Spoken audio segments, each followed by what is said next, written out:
Welcome to part 2 of the Long War 2 Abridged.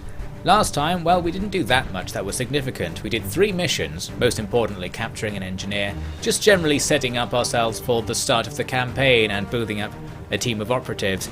Now we're going to start moving towards actually progressing the game. What we actually need to do right now is the thing it says in the top left, find a lead, and that mission I've just sent a squad on has find a lead as a possible reward. I'm not sure what that leads to, but it's what we're supposed to be doing.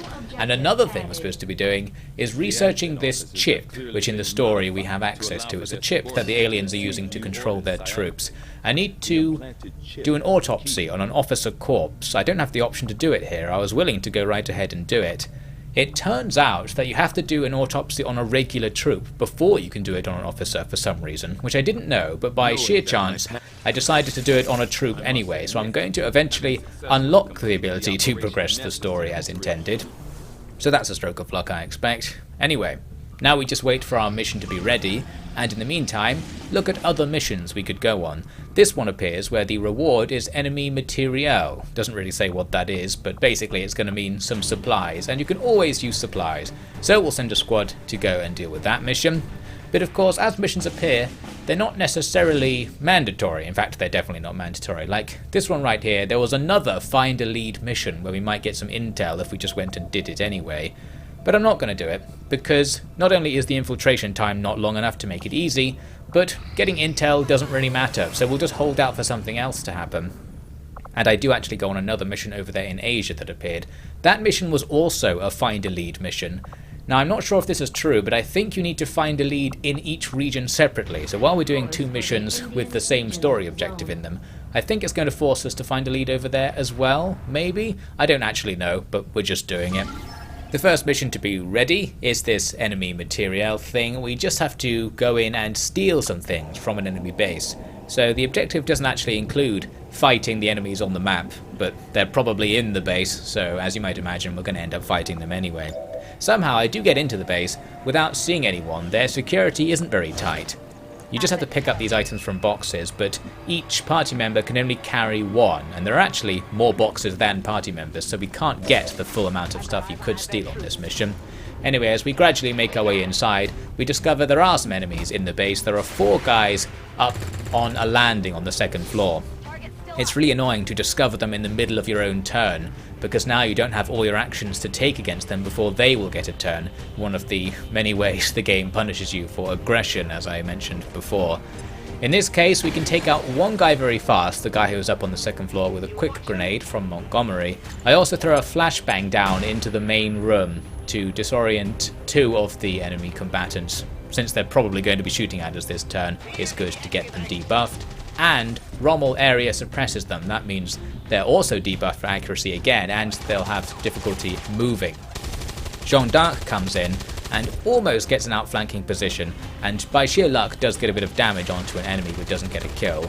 That enemy then moves while under suppression, but it doesn't kill him. Normally that counts as Overwatch reaction fire, and there's a chance you'll just kill them the second they move. It doesn't happen, and he's able to pull off this trick shot with a grenade-launched flashbang. That gives us disorientation on 3 of our members down on the ground floor. So now we're going to be a bit screwed for our next turn. We are lucky though in the sense that the other enemy troops just fire at Rommel because he's been marked. The marking means they're more likely to hit him, but he is in heavy cover and with good angles with respect to where the enemy are. So those were low probability of hitting shots, and they did miss, so nothing happens. And now we're going to go out for all-out aggression, basically. I'm going to put guys right in front of the enemy and try to take them down.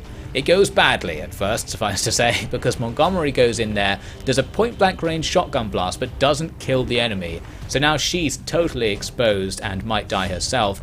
I'm doing the same thing here with Jean d'Arc, who does 1 damage with a knife poke, enough to finish the officer off. But now they're both standing out of cover with respect to the 2 enemies, so I need to kill them this turn preferably. Unfortunately we don't have enough attacks available to do it. I'm able to attack 1 though, with Nabuna, who comes down from the roof to get behind the enemy, and that shot takes out the more powerful of the 2 enemies.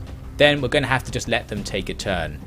This guy runs away, which was good, but he does run away to a position where he can see us and gets an outflanking shot on our guys. However, by, again, sheer luck, That was a miss. That was a very low probability miss, so we really should have taken damage there. Incredibly cheeky to get away with that. Now, some more cheekiness. I discovered the last time I played XCOM that melee attacks can go through walls, so Nobuna can just sword that guy through the wall and we can not worry about his heavy cover, etc. Now, we get to picking up the items so we can get ready to leave. We grab a few boxes, and our way out is going to be pretty much back the way we came, and it turns out an enemy squad has wandered over there, so now we're going to have to fight our way back out towards the extraction point. Just 3 guys, an officer, and a couple of regular troops. I have got Sal Susan up on the roof of this building, who immediately gets a really good shot and takes out one of the enemies. That's a great start. As for the other 2, we can't make attacks, but I can use a flashbang to debuff them for their turn. Now I have to let them try and fire at us, but they don't achieve that much. They do a little bit of damage to Sal Susan, but it's on the armour, so that doesn't matter. But they do both go into heavy cover, which means it's going to be harder to hit them this turn. Not that hard, though. A grenade and a machine gun attack from Rommel takes down the closer guy. The further away guy is more lucky in that a grenade doesn't destroy his heavy cover, so we can't just take him down. So he ends up getting his turn, he moves to slightly better cover, and actually gets a shot that again shaves off some armour but doesn't do any health damage, so it doesn't count as a wound. And then to finish him off, Nobuna goes for a mad run with the sword. Those sword attacks do more damage the further you have to run to make them. Not that it really matters in this case, because we could have taken that guy out, but in the future that could be useful, doing some sort of crazy mad dash to do tons of damage against a distant enemy. We escape with no further incidents, and as you can see, no wounds, so even though we took damage, since it was on armour, those guys aren't out of action and the squad will continue on as before. Now, the next mission is ready, and this time it's the one with Find a Lead as one of the objectives. So this is sort of a story mission or something? Well, I don't really know, we're going to find out. In this mission we had a very tight time limit to go and hack a computer in a building. I used the starting concealment to get as close to that building as possible, running across the map. And now that I'm really close, we pretty much have to engage because the enemies are just hanging around the objective. We're going to have to try and quickly fight our way through and get this thing before the objective expires. We have a nice juicy way to start the fight. Alexandria the Great has this wrist-mounted rocket launcher now, and I can use that to fire into the middle of the enemy squad and try to get all of them.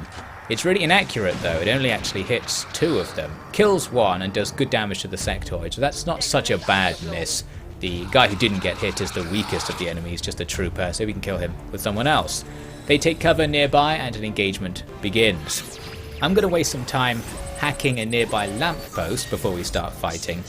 These lampposts just discover you while you're concealed if you walk too close to them. Now that we're in the open, they don't matter so much, but you can still hack them with a chance to get these random bonuses, and there's a bonus here that increases our aim, which is particularly useful. That's actually quite a big buff we get from that. So now, the fighting will be easier, we should actually be able to hit the enemy.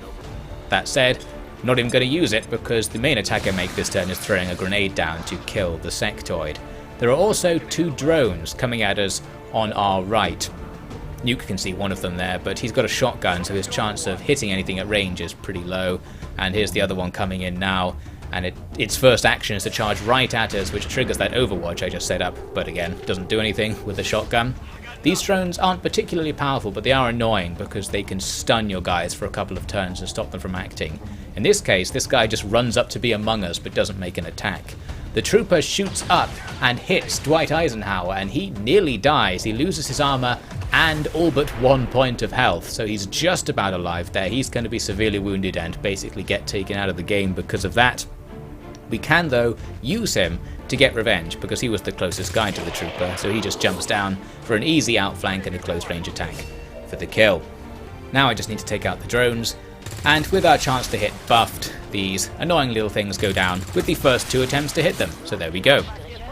Thought I might be able to go for the objective now, but actually in the next alien turn a few more guys are strolling down the street and come across this situation, so now we have to deal with them. This is sort of annoying because they're taking cover far away from us. It's hard for us to outflank them there or get any particularly good shots. But Shirtbait right here has a decent, basically outflanked shot on that engineer with a sniper rifle, and with all the buffs and the height advantages, he's really likely to hit even that normally not very good shot. And he does get it and does get the kill, so that evens the odds very quickly. I rush up with Wilma the Conqueror to get an outflanking shot on a trooper. This does mean I've rushed up into a not very good location, so she's now super outflankable by the other guy that's right in front of her, and she's in low cover. The guy doesn't go for the outflank, but he does take a shot and get some damage. Absorbed by armor though, so we get away with it. Now that it's our turn, it's time to use Alexandria the Great to finish this guy off. She was already in position to get an outflanking shot in this turn if the guy didn't move, and he didn't, so down he goes. With him dead, now the computer thing we're supposed to hack is secure. Off he goes in for the hack, and he hacks it so well we get some metal out of it. He hacks pieces off it, I don't know. Somehow we also stole some alien alloys. And that, I think, is us finding the lead, us getting data off that computer, whatever the lead actually is. No more aliens come along, and eventually the Sky Ranger comes down to pick us up, and we're out of there. A very successful mission, although Dwight Eisenhower taking that wound could take him out of the game with the experience he's going to miss by not being on any squads for 4 weeks. We'll see how that goes. And perhaps more importantly, I wasn't sure if this actually did anything, because once we're back at base, we still have the mission to discover a lead. So, did we actually discover a lead, whatever that means? Well, I don't know. Maybe that mission's referring to the other one in Eastern Asia. We'll just hope that we have somehow improved our situation with that win. This brings us to the end of the first month in the game. After each month, the enemies will be getting stronger as a bit of an incentive to actually try and do the story objectives and finish the game before it becomes really hard. We lose a load of money, apparently. I think this is because there are alien spies in our bases, reducing our income. You can send guys to try and do something about that, but I haven't got any guys who already want to spare. You have to send them out of your own squads, basically your soldiers, to do it. But I probably should do that at some point. We also get notified that the dark events might be going on. This is stuff the aliens do to debuff you overall, and sometimes you can counter them. In this case, we just don't know anything about it, so we have to continue ignoring it. Another mission comes up. It's a mission to free some more resistance personnel to power up our bases. Not really that interesting, but I thought, well, there's not that much else going on right now, so we'll send some guys to go and do that. I also now unlocked the ability to research the Advent Officer Autopsy, what we're supposed to be doing, but I need 2 scientists to begin it, and I currently have 0 scientists. The game tells me at this point that I can go to the black market and recruit staff. I guess it's hinting that I should probably be doing this. So I thought I'll go over and take a look. Now with this whole scientist thing, they're quite expensive, but I'm going to go and buy one, because if I have at least 1 scientist, I'll be able to use this building, the Advanced Warfare Center, and with a scientist there, it reduces wound recovery times, and since I've already been complaining about wound recovery times, that would be quite good, so I'm going to try and make that my building focus to get that going. It has all sorts of other things you can do with it as well, but it was the wound recovery I was most interested in. So I do buy a scientist, which costs pretty much all my money, and now we're going to have to try and save up again. That will also increase our research speed in general, so that's good. Now the next thing to happen is that other Find a Lead mission becomes available, so let's go on that. It's the same deal as the previous Find a Lead mission, where there's a pretty tight time limit, but we're all concealed, so I can spend the first few turns getting really close to the objective before anything goes down. That takes a while, but it's worth it, because we're now just 1 street away from where we need to be. But there are a ton of aliens in the way, so this is the point where we have to engage. Nicely though, we've got actually 2 squads of aliens, 5 guys in all, that are standing in the same place, and that means a grenade would be a particularly effective way to get this started, and that is the way I likes it. So I throw a few guys on Overwatch, and then drop a grenade right down in the middle of that group and immediately kill 2 of them, getting damage on the rest. Very tasty.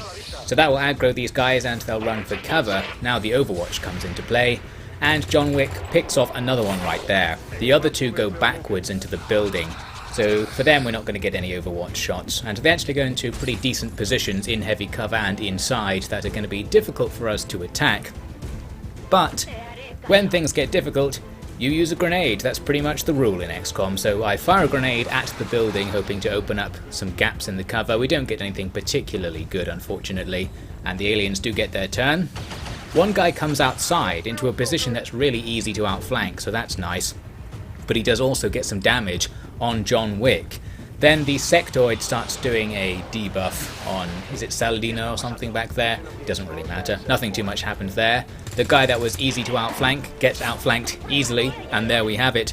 And as for the sectoid inside, he's really impossible to hit. So I just do a crazy run in with Genghis Khan, get the kill, and luckily I don't aggro tons of other aliens at the back of the building or something. That would have been the risk there, but we got away with it. Now we've secured the hackable thing. We do the hack and get some bonus intel. So there we have it. The timer will stop counting down, but now there's just another timer because we have to wait for extraction.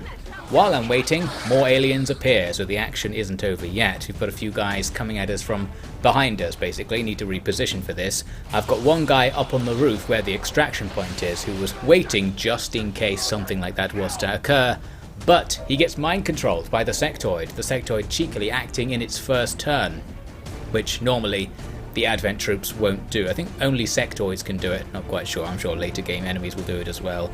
Anyway, we do have John Wick and Attila the Honey in the road, and they can start coming down the road onto the flank of the new enemy position, and John Wick picks up a kill. Attila fires and hits the sectoid, but it's bad damage despite the outflanking. Very bad indeed. A critical there might have got a kill.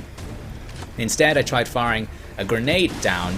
That's not going to be powerful enough to kill it, but it removes cover at least and forces the sectoid to move. I can't do any more damage, so I have to just do this. I can throw a flashbang to debuff the sectoid, but more crucially, like we saw in the previous part, this ends its psychic powers. Thus, Napoleon up here is no longer mind controlled, which is great. I didn't realise you could do that. I also didn't realise if you did that, you'd be able to act again in the same turn. I was sure I'd still lose the turn with Napoleon, but no, he can move and actually throw a grenade at the sectoid. I was pretty sure that would finish him off, but no, it just 1 damage, a very low damage roll, and the sectoid annoyingly survives. So now he gets to act. Fortunately for us, he doesn't have anything particularly good to do. He just makes 2 moves and gets into better cover. There's another guy across the road though. He gets into good cover and shoots at John Wick. Wick's cover isn't that good and he takes more damage. Only a 2 damage attack though, so again a low damage roll. So Wick's still in okay condition. He has as much health as a rookie now basically, so it's not that bad despite looking like he's lost a load of health. The enemy is easily killed by Attila, he just moves somewhere and outflanks it. And as for the sectoid, we don't have a good shot, but again, we can just do the mad run with a sword. This seems to be the solution to the enemy being far away and in heavy cover. Just sprint at them and cut them down, and you do tons of damage because of that thing where you do more damage based on how far away the enemy is. After that, there were no more disturbances, we just waited on the roof and got out of there with the new intel and lead in tow. We did suffer a wound, of course, on John Wick, and I was disappointed to see it's a really big wound, 25 days, even though he's on half health. I thought you got like 20 something days if they ended the mission on like 1 health or something, but this wound system is pretty harsh, so he's now out of action for a long time. And not much we can do about that until we get that advanced warfare center thing going, which halves wound recovery time. So very enthusiastic about getting that going, and we are going to start working towards that right now with this. I presume this is what the lead actually is. After the fight we can go pick up some supplies from somewhere. And we still have the objective in the top left to discover a lead, so I guess we haven't found the right lead that the story objective is asking us to get. Still not really sure. I think there is a tutorial somewhere deep in the game that explains things, but I'm a purist and like to play in such a style that if the game doesn't explain what I'm supposed to be doing, I simply will not do it. It needs to be obvious for me. Anyway, as you can see, I want to get more supplies, so I go down the black market. They are giving extra money if I sell them advanced hacking PCSs at the moment, and I think datapads as well. I sell a bunch of things and get enough cash that I actually can now start building that advanced warfare center, and I'm going to go for that right now because I was so annoyed about the John Wick thing. I also realized here I've made a mistake. I had an engineer assigned to clear out an area in the base, but I hadn't clicked the button saying clear it out, so she was just assigned to be in the room. She wasn't doing anything. That was a big mistake. We've been wasting that engineer for who knows how long. In this case, I'm actually going to take them off that project and instead use the engineer to get the advanced warfare center faster. With that, we come to the end of this second part because I'm out of footage. We're really blowing through the footage here. These missions obviously taking a lot longer than I'm presenting them as taking. I wonder if I can actually play enough of the game to keep this pace up, but we'll see what we can do, and we'll see if we can make any progress in the game, in particular with this next mission that comes up in a second, which gives a scientist as the reward, which on top of the scientist we bought, will allow us to actually do that research on the officer corpse and start moving things along. So hopefully something will come of all that. Check in with part 3 to find out.